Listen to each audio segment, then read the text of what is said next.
m'appelle Lysandre, j'ai 28 ans et je suis atteint de polypose nasale depuis à peu près une dizaine d'années maintenant. Qu'est-ce que c'est que la polypose? C'est une inflammation de la muqueuse des sinus qui va durer plusieurs mois, plusieurs années, voire même à vie. C'est devenu de plus en plus embêtant. Là, ça me réveille la nuit, ça m'empêche de respirer vraiment. L'odorat, il n'est pas complètement perdu, mais à mon avis, j'en ai bien perdu 95%.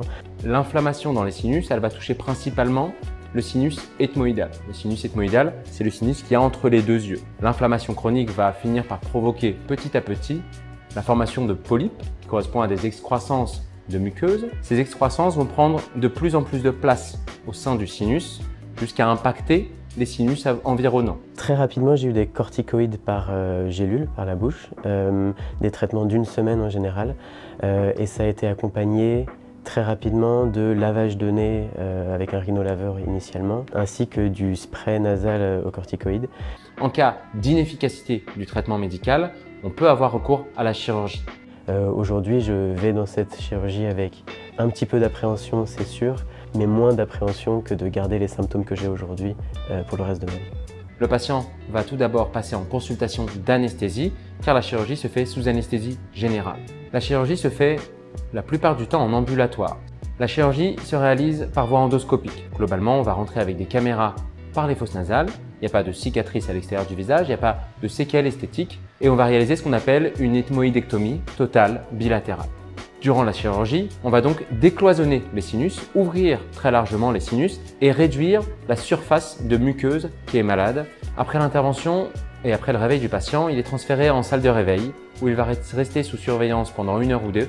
En l'absence de contre-indication, il passera par la suite dans le service d'ambulatoire avant son retour à domicile.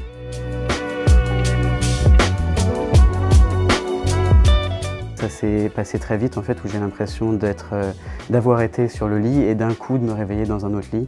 Il y a eu assez peu de choses dérangeantes, peut-être une chose en particulier qui était les barres en silicone dans le nez qui rendent la vie quand même assez désagréable. Sinon au niveau douleur, tout ça, j'ai vraiment rien senti. Depuis, j'ai repris et le sport et le travail. Je dors beaucoup mieux la nuit, donc ça c'est incroyable, je me sens beaucoup plus reposé. J'ai eu la chance aussi de retrouver l'odorat. Et ça, c'était un plaisir incroyable. Après l'intervention, à distance de l'intervention, il sera nécessaire de reprendre le traitement de fond. Le traitement de fond correspond à une corticothérapie locale. Il s'agit donc de sprays que le patient va mettre régulièrement, une à plusieurs fois par jour, dans les fosses nasales. Ces corticoïdes locaux vont agir sur le peu de muqueuse restante pour éviter la récidive de polypes. Maintenant que j'ai vu l'opération, que je me rends compte de qu'est-ce que c'est que la vie avec l'odorat, qu'est-ce que c'est que la vie avec un nez qui fonctionne pour de vrai, j'ai forcément beaucoup plus envie de respecter la manière dont je vais faire le traitement de fond.